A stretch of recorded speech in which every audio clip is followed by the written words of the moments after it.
suafa te ma le alo ma le ngang pa ia ia fatasi o le li ma outou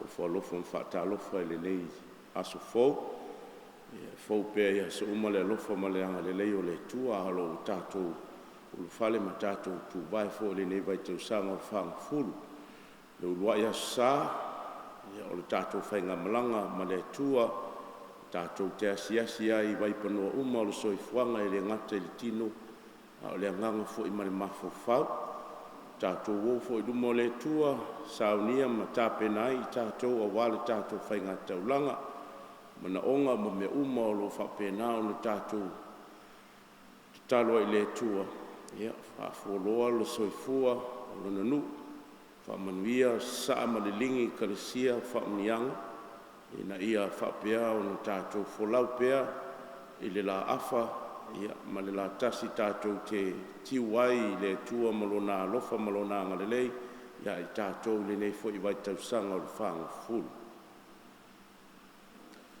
o te tautau i le tua e ona le manauma ma outou uso ia ua Wong sala, wong tuan sala. Leleo tole atua ia Maria paia, tau popea. Ya wangelo la paia. Luto tau sia lele. Ia lofa mai i tatou le tua e ona le manuma. Whamangalo i tatou i tatou sala. Tai i tatou le ola e whaavavangu. Le ali e alofa mai, le ali e alofa mai, Keriso e alofa mai, Keriso e alofa mai, le ali e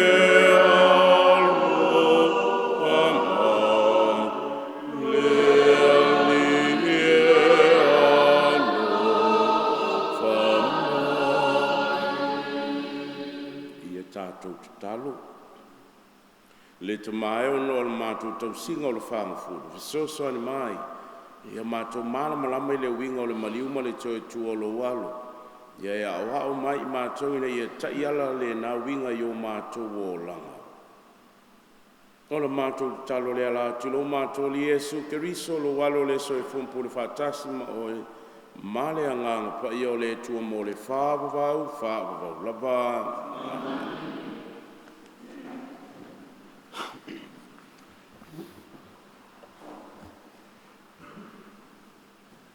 Folfolanga ma le tusi a kenesi. O le uruaʻi tagata o le agasala muamua.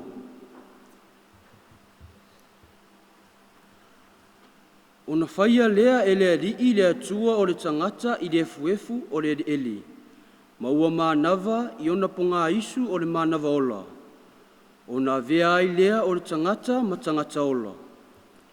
Ua faia foʻi e le alii le atua o le faatuaga i e tena i sasaʻi ona ia tuuina lea mea o le tagata nana faia ua faatuputupuina foʻi e le alii le atua i le fanua o laʻau uma e matagofie i le vaai e lelei foʻi pe aāina ma le laʻau o le ola i totonu o le faatuaga ma le laʻau e iloa ai le lelei ma le leaga.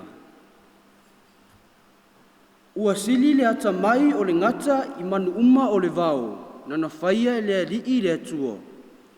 Ua fai mai o ia i le fafini. E moni ea, na feta lai mai le atua lua te le ai i la au uma o le fatuanga. O na tali atu ai lea o le fafine i le ngata. O fua o la au o le fatuanga. Ma te ai ai lava. A o fua o la au o i totonu le fatuanga. Na feta lai mai ai le atua. Aua ma te ai ai. Aua foi ma te papai atu i ai. Ne i maoti. Ona fai mai dea o le ngata i le fafini. Lua te re oti ai lava. Awa, ua silafia e le atua, o le aso lua te ai ai, e pupula ai o lua mata. O na vea ai lea o lua e peini atua, o loo iloa le lei ma le leanga. O na vaai atu lea o le fafine i le la au, e le lei lava pe a ai, ma ua matango fie mai. O le la au foi e au ngā e mau ai le potu. O na tango ai lea o ia i lona fua, ma ai ai. Na ia vatu foi i lana tane, whaatasi ma ia, na ai ai foi o ia. O na pupula ai lea o la ua mata, ua lai loa ua le lavalava i la ua. O na la fatu ai lea o lau o le mati, ua fai mo la ua titi.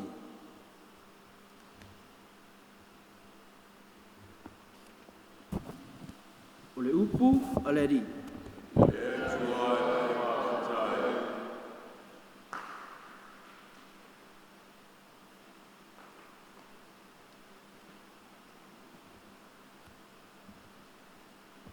Le ali e, alofa mai, awa ua mātou, anga sala.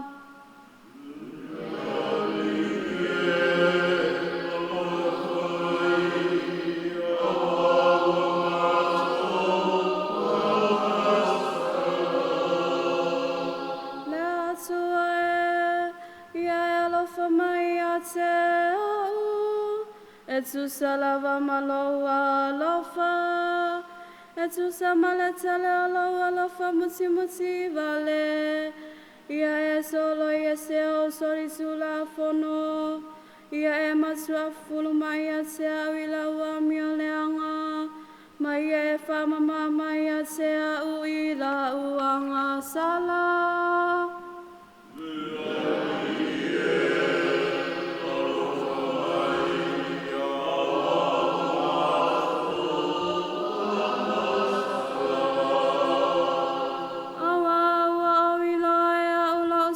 Tula fono, ele au no foi ona ia I o luma o la uanga sala, ua uanga sala tu ia te oe, na oe lava ua o whaia foi le nei mea le anga I o luma, e tonu ai oe lau whetalainga, e sa foi oe pea e whamasina.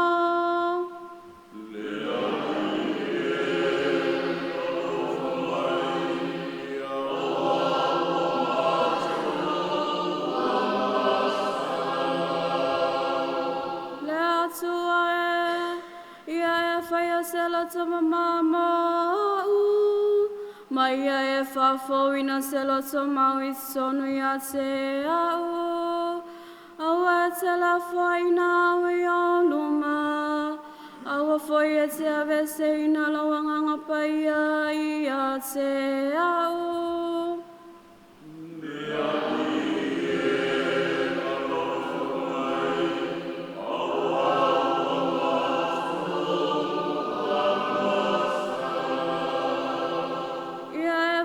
Sia mai a te ole oli oli ole ola tanga mai a te o. Ia e tau fi mawina foi o a umale loto fia fia. Le ali e whamatala mai o la ngutu. Ona tau tau atu lea e lo ngutu o lo vi inga.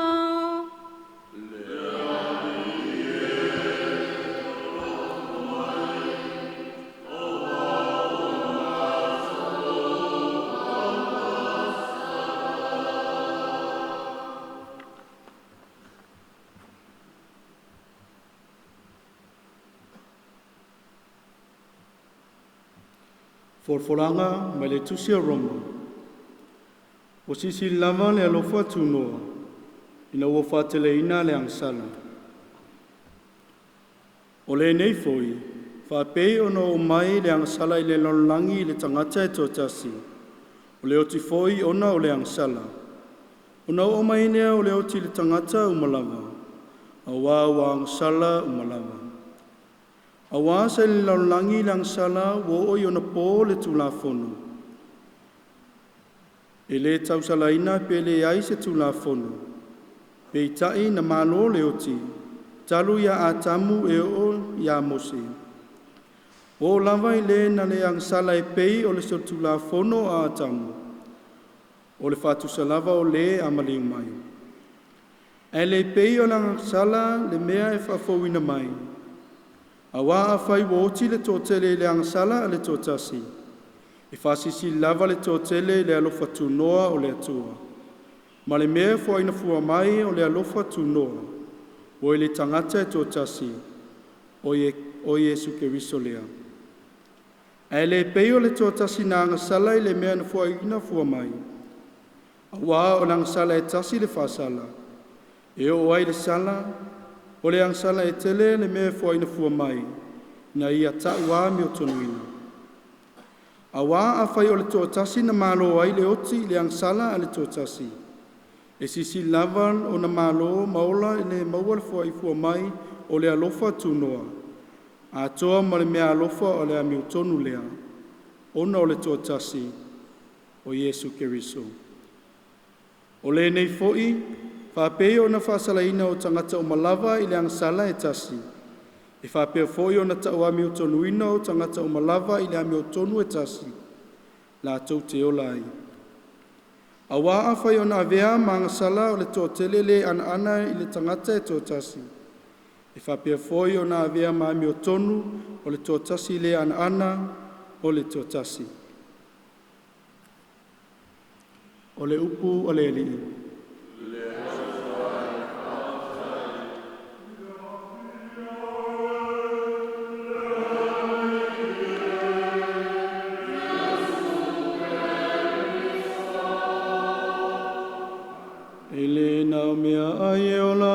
Tangata, awa fionga uma watu le mai le fofonga o le atua.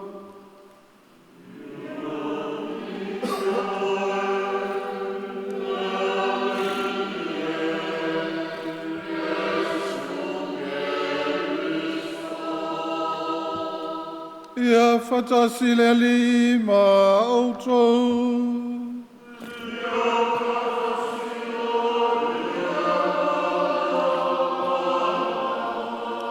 O le fola ina o le tala le li. Mai le vanglia pa ia mataio.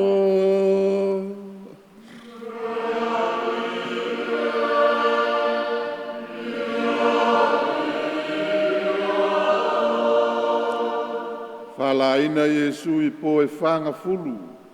Mao e whanga fulu.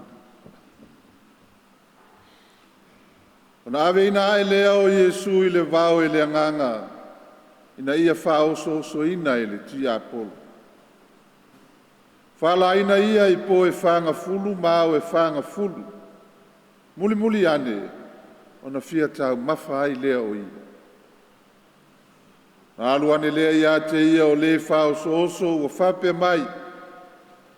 A whai o oe o le alo le tua, ina a whetalai atu ia, ia liu a reto nei ma.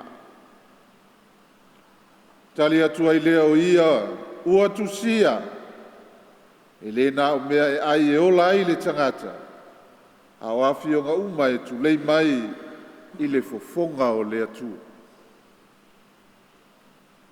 Na ave ai lea o ia e le tia apolo i le ai pa ia, o ia whātu ina fo ia te ia le tumutumu o le malu. Whai mai lea o ia te ia. A whai o oe o le alo le tua. O so ia oe i la lo. A wā ua tusia. Polo ai o ia i ana angelu ia te oe.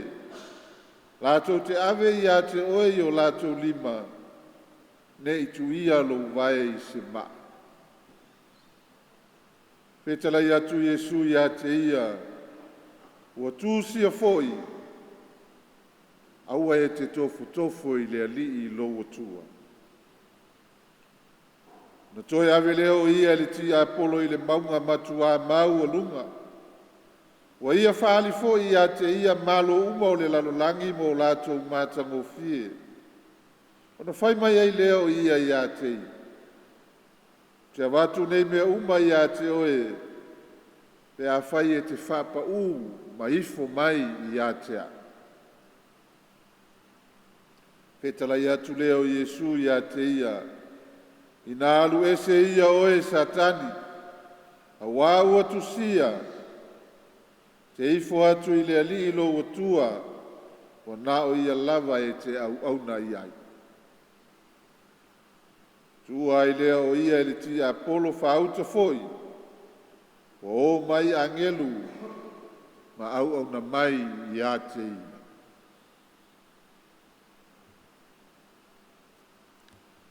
O le tala le leia le ali.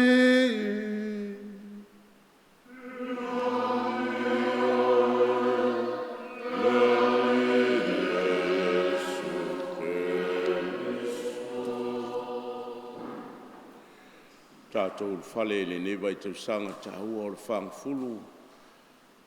Ia o sui fo le ngangana, sui fo i tāanga, sui fo i langona. Se vai teimi ua wala awina ai tātou e le tua, e toe mati ai le soifua ma le ola, o le ola whaafowina. Le ali ie alofa mai a wā ua mātou angsala. Ia e whaia se lo to mama, wau. Ma ie whamama mai a tea o ia o angsala. O upu ia o le salamo, ia ile ne vai tau tāua. Tātou manatu i le folfolanga mōmua i le ulua i tangata. Tonu e leo toe po mala ele si le fia ma le malamalama foi o se tala o tātou le tala tū. O le amatanga o le fofuanga ma lo tātou ngafa i a tamu ma eva. Ina ua la ua to i lalo i whaososonga ti Apolo. A o se mefa manatu mai ai ai tātou. Le tāua o le tualalo ai ai a fionga le tua le nei vai tau o le whangfulu le tātou whainga malanga. O le angsala ma le paua o le tangata e le o le mele pito i siri na whaale tonu ma le anga ma to i lalo. A o lo tātou whaafiti e peo na iai a tamu ina o fesili. A tamu o fea oi. E tali a tamu e whaamatala le mea o tupu. O no ua ia la ua solia le polo inga ia mo la ua ngau ai le spule ma le ngau pule ma le pou ma le fou vale i le tua ma lona ia fo ia lofa i lona ia fo i fia tofo i le polo inga le tua pe whape i o na fesiri ngia leo a tamu ai whaafiti o na pasi leo le polo ia eva e pasi atu fo ia eva ai whaafiti fo i eva na whape na fo i leo na tua ia e eva ia le ti Apolo po le ngata ai o winga ia masani o le soifuanga e tau mu fai e whaafou ai lo tātou soifua hawa oina ma se whaafonga mo i tātou aua ne o tātou whaafiti tātou whaongale ne vai tau tātou te whaalatalata i le tua. Mauai se ola whaafou, mauai le ola tofi malie. Ai au fōne o tātou tu au noina le sakalameta i le ngata o le kofisio, le whaalelenga lea i tātou ma le tua mo oe lava ia mo a. Ai le ngata fo i leo le ukaristia o le whaamalo longa, e awala masasaa mai ei kalasia le tua. O le mafuanga lea nā leo o na toe tafar fina ngalo le tua. Tātou whalongolongo le tusia Paulo i Roma. O ani vaiwainga, o ani whaalea tonu, e manu malo lava, le fua tau alunga o le alofa o le tua. O le alofa o le tua o na fōlinga o le koluse o Yesu. A tātou ai le koluse o fōlinga mātangai le lalolangi ma le vainga whare tangata. E le fia pula e le fia tilutilo i ai. A o le malo le tua molan silofanga, o fōlinga o le alofa. O le ae malo whaiva o lo nalo i le ngā luenga whaatamaswari a wale soifua le tangata. Iai upo o le kalesia le pō o le alalafanga o le toe tū. Tali ai le toe tū manu malo le ali i mai le tunga mau ma le manawa o le ele. A we le angsala a atamu o le angasala ua whaapena o le angasala manuia. Ua toi tutu ai le lalolangi. Ua mawhai ai o na whaasoa le alofa ma maua ai le manuia o le langi. O upu ia o le po le alalafanga o le paseka po o le toi tu. We le angasala manuia ai a atamu. Ina ua fio mai ai le tua ia i tātou, ia ma ua whaapaleina, ia ma avea ai tātou o sule o lona mālo. Ai le evangelia, le ua pa utonu lava le fuiniu le lapalapa e winga o matusa o malene vai tausanga i lo tātou sa valinga. O le whaasosonga na ia Yesu, e whapena foi o na whaamanatu mai ia i tātou. A le te talaina o tātou mawhawhau mo tātou loto e le tua e le mawhai o na tātou manuia. E le mawhai fo na tātou loa se mea le lei. E le mawhai fo na te tala mai le au afa le tua e wha manuia ma whapaia ia i tātou. O le marusi anga o lo tātou wali ina ua ia sauni le toafa o le te talo. O le a upenga lea na savalia Yesu e whaasosonga le toafa. Le whetau ai ma le whenga iai ma le ti Apollo i le tamu whai e mai lei ma whaaleanga le sio manga o le atua e ala ilo nalo i le nofo te talo i le toafa e le whaasa fulo asu. O le au penga fo i lea e o lo tui ia ma pisa o ai ma alanga ai le nei vai tausanga o le whangfulu mo oi mo au mo i tātou o le te talo. Tautua nama i tātou a fiola, tau ngapa ma tautu i le te talo, tātou whaalatalata i le tua, tā pena i tātou ma sauniuni, o le ale winga o le anganapunga, o le ale winga o le whaalaina, o lo tātou lafua i lea o tātou tuina nau ma me whaale lalulangi, ai o tātou tau ma whai e whaini ai, tātou whaalatalata i lea li. O na whapena lea o na tātou la talata i le tua, i taimi uma ma mea uma, o lono winga o le loto. O le loto ia maua lalo ia toele, o le anganga o le whangafulu, o le sala mō ma le loto maulalo. O ngā luenga tong sala, o le whaakoluseina o tātou mafufau ma loto, i mea whaasale mausau. A ia au maile e tua e tauto lua mai tātou, ia ma whapena ana tai i tātou. A le tala ina i le fō mai o le tino. Me o ti ngā ma whale tono lo soifua ma lo tātou ola. E le ma whai o na whapea mai le fō mai whai lea, ai tu o lea. E le ma whai o na malolo ina ma malos, e whapea na fō i lea ngā. A le ma whai o na tātou tautu ma muri tai i tāanga o le vaitau o le whanga furu. E le ma whai na e manu malo i tātou i lea ngā. A wā o le te talo, o le whaalatalata i le tua malona alofa, o lo tātou tau mawhai e anapongi, o lo tātou tau mawhai e whaakoluse, i le ngata o mea fia i aile mawhawhau e whawhanga i aile whaamaliaina o le loto i le tino, a le whaakoluse ina, le mawhaina malia le anganga, e le mawhaina maua se le lenga, o lo tātou mawhawhau se malosi o le anganga, e whapena o na tātou maua ai, le alofa o le tua e pei o na whaapea mai ai i le tusia Paulo i loma. E manu malo lava le alofa o le tua. Mo ai, mo oe, mo au, pe a tātou tautolua i a whaapea foe o na tātou whaatotua ma whaamoemoe. O ngā luenga o le whangafulu, ngā luenga alofa, ngā luenga ia e tātou te whesoasoani, e le mo isi, ai mo i tātou lava ia, ina ia whaaya ia mau tātou maua, e le se taunu unga, tātou te taunu i nuu lelei, i le malai o le tutoa, pe a tātou patpatia, le toi tua lo tātou wali, ia ai fia ai, le au paia ma le au angelu, o na ua sapi ai tātou le alofa, ma wae o le tua, i le ana tainga malana puipuinga, wa e malo, whaiwa o tau taina mo ia i tātou, i lea pō, ma lea asu, ia ono lo tātou muri tai, i lea lii malan whaasoa malana taitainga. Tātou tūtula i nei, folafola le tautinoga o lou tatou faatuatua o te faatuatua i le alia tuatasi o le tamā e ona le malosima lava le na faia le lagi ma le lalolagi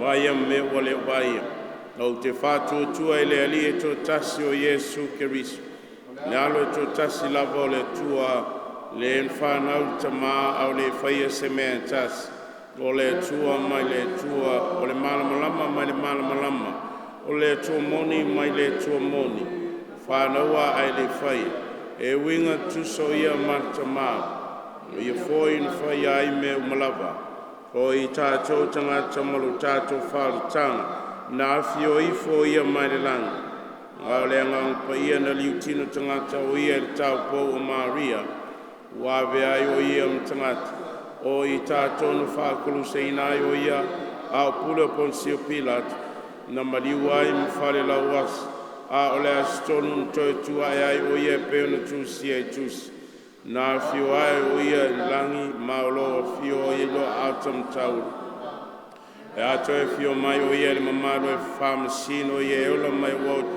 lona malo fo e le aisi ngā taanga o te whātua e le ngang paia ne ali e fo ia le ola le fio mai le tamā ma le ala o le i fongia mbi ia whātasi man tamā ma le ala le en whetalai mai profeta o te whātua e le kalesia e tas ia katoliko ma apostoliko o tautina te tasi papsu mor whamangarina na sa ma leo langa atu au tātou am teina le tātou whainga malanga o le whaanga fulu whatasi ma keriso i le toafa tātou tuina atu ma le loto maulalo o tātou mana onga i le tua lo tātou tamā lo wha. Mo le ekalesia. Ina ia taitaina le anganga pa ia le ekalesia i le nei vai taimi o le whaanga fulu. Ina ia wala awina i le salamo tangata uma matali tonu i le tala le lei. Le ali ie alofa mai. Le ali ie whafonga mai. Mo e wa sauni mo le baptisonga i le tuetu. Ina ia whamalosia lo la tau whatuatua ma le loto whamaoni au whalatalata i le taliaina o sakalameta pa ia. Le ali ie alofa mai. Le ali ie alofa mai. Mo taitai o malo ma atunuu. Ina ia la tau te ei whasosonga ma le pule saua. Le wa ai whatau wa ai uso tangata. Ma le mata pea pea. A ia filifili le ami o tonu ma le file mu. Le ali ie alofa mai. Le ali ie whafonga mai.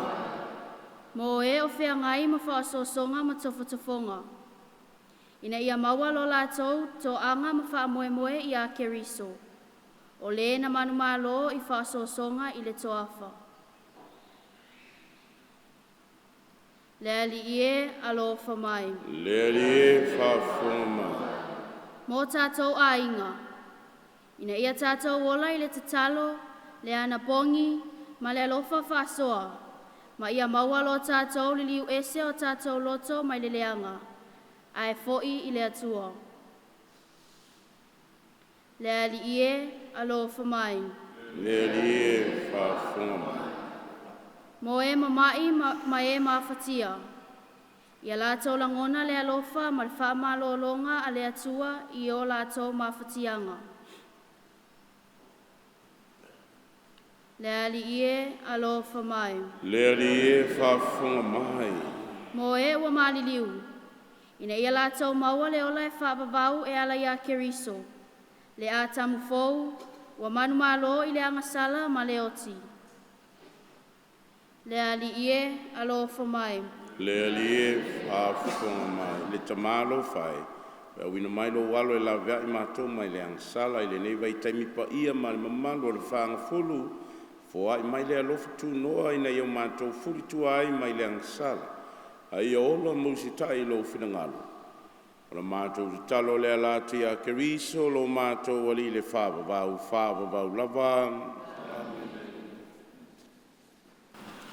Bio ele ri tu langi man langi walu ngalo for mato molini areto fole le ngalo mato li mato to mori ele ofio bele mtal suanga lo mo i mato ia bio ele ri ele tu langi man langi walu ngalo for mato molini wena fole bini ngalo mato li mato to mori ele ofio abele mo i mato ole tamaftanga ole nganga fa wau Leli ia via ele tua e fa vau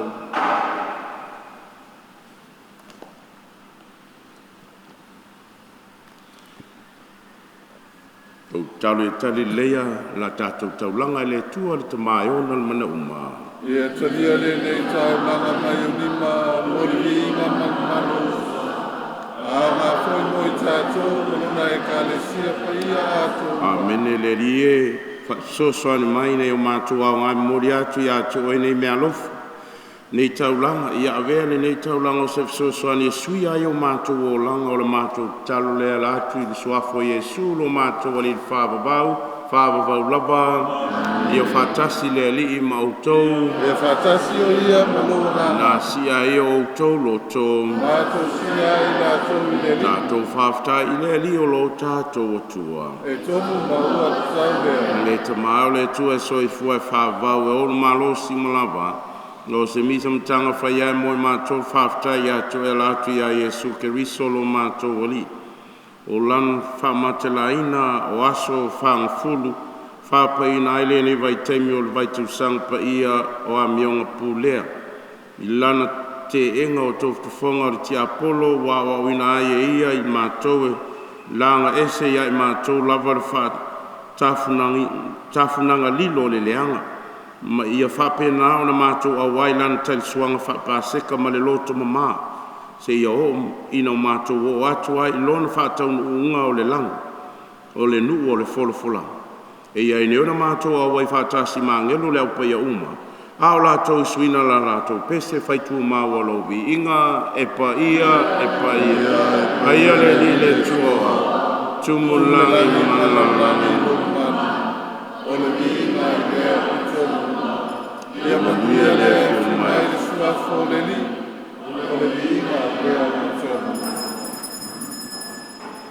Le liewa e mtua pa ia lava o le puna anga pa ia uma. Au ina mailo nganga e whapa nei taulanga manei mea lofa. A vea i lātou mō i mātou o le tino ma le toto. O lo mātou ali o Iesu Keriso. Au le tu inatu i le oto seoti na Italia i lona lava mali e tango i le areto. Ma vatu ia te o le whaftai, tofi a ia le areto ma vatu ia lona uso ma le whape atu. Ina whetango fia iai o to uma ma iai o lo tino le nei o le afoa inatu mo o to.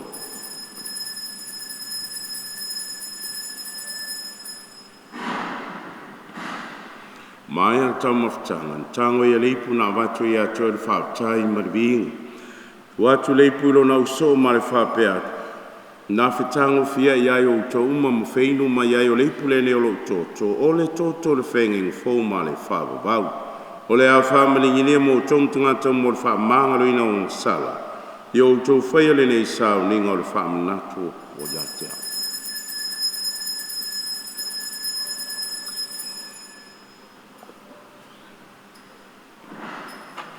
O le misterio, o le whātuatua, o lo maliu na e tia ailo mātou woti.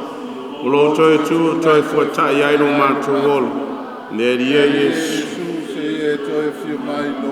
Mai whamantunga o lonu maliu malona toi tu mātou te mamori atu i atu ele ne areto le ola, ma le nei por whārotanga. Mātou te whaftai atu e walo ia e mātou tu i o luma mau au nei lau o fio. So soan mai ai mātou moe mātou whāngana tino ma le tōt Keriso.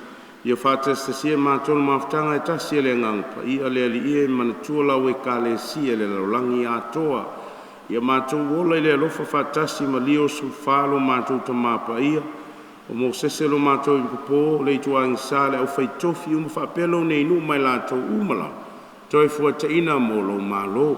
Mana tua o mātou ainga o uso ma tua whawhine o fo iatu i lo lātou malo longa. Ma le wha moe moe le toi tuai.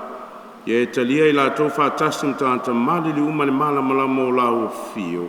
Alofa mai ai mātou malava ia mātou au ngā mātou te awai whātasi loro whāwawau ma Maria. O le tina tau pou o le tua Iosefo pa ia lantane. Atasi ma apostolo le au pa ia uma. O e na whātino ina lo whiringalo i tūpulanga uma. Mātou te fia bim whane ne whātasi mai lātou i lau fio latu lo walo o Iesu Keriso.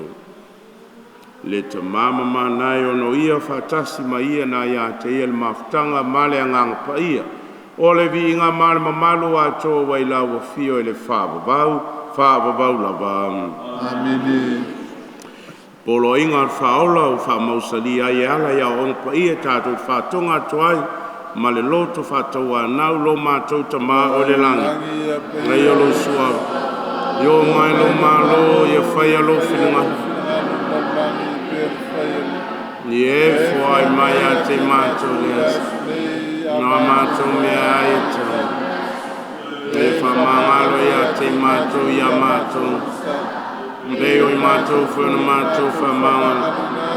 Ni e wāngleang mai ati. Au whai teitei nei mātou whāsus. Mai la veai mātou. La veai mātou le ria mai leanga uma o mai ai mātou le file mui o mātou wasu. Lo alofa mtimuti vale. Whasau mātou mai leanga sala. Pui ai mātou mai atu ngalungongu. A mātou whātatali atu ma le whamui moi fia. Mo le fia mai lo mātou whaolo Iesu Keriso. Awai o le mana mani. Le ria Iesu Keriso nei whai atu lo apostolo tu atu i atu utou lo file mu. O lo file mu te whai atu i atu utou. Au nesi sila mai a mātou ngasala i whatu tua lau kalesia. Au mai ai mātou le file mu ma le tasi o lo malo. Le wai soifu ai mo le whāwawau. Lava ia ia te utoutu mau o le file mu o le li i. Le whatasu ia malu ngama te mai mamu.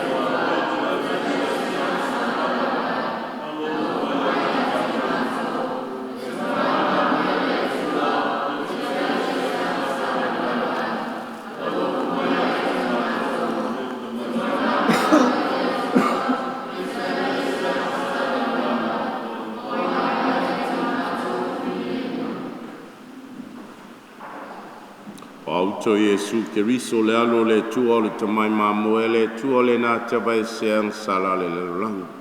E manui ai la tō mai tātou malava wa balaulia lan tali suanga pa ia. Pane mai lo whale tau lau. Ia veri tino mātou Keriso mo tātou wale le ola e whāwawau. Amen.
Tātou te talo.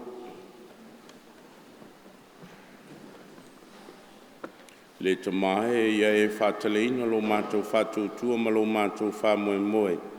Ia e whalolo toina lo mātou alofa i le nei mafutanga. So i mai ne o mātou ola i lau o fionga i o mātou muri pēr ia Keriso o le areto le ola. I o le fōmai ma le whamalolo. O i o le li mo le whāwavau lava. I o whatasi le li ma o tau. O no nei mo whamnianga le tua o le tamā o le alofa muti vale ni tuina mai a tātou se whao ongo le alofa e le whaatua o ia. E ala mai le i popo ngalo nalo i tō tasi i a vela ta o tau tautua i le tua mauso tangata. Mala tau te talia ai ana whamnianga e le mawhai taulia. Amen. Wau tau talitono o lona maliu un whātama ia ai e Keriso le oti mo le whāwawau. Fua i atu e ia te utau le ola e whāwawau. Ma whaamaula loina e ia lava mo i tātou i au tau mulimuli lana whaonga ma i au tau mautu whaangai i lona to e tu. Whamanuia ia te utau le tu e ona le mana uma le tama le alo ma le angang pa ia.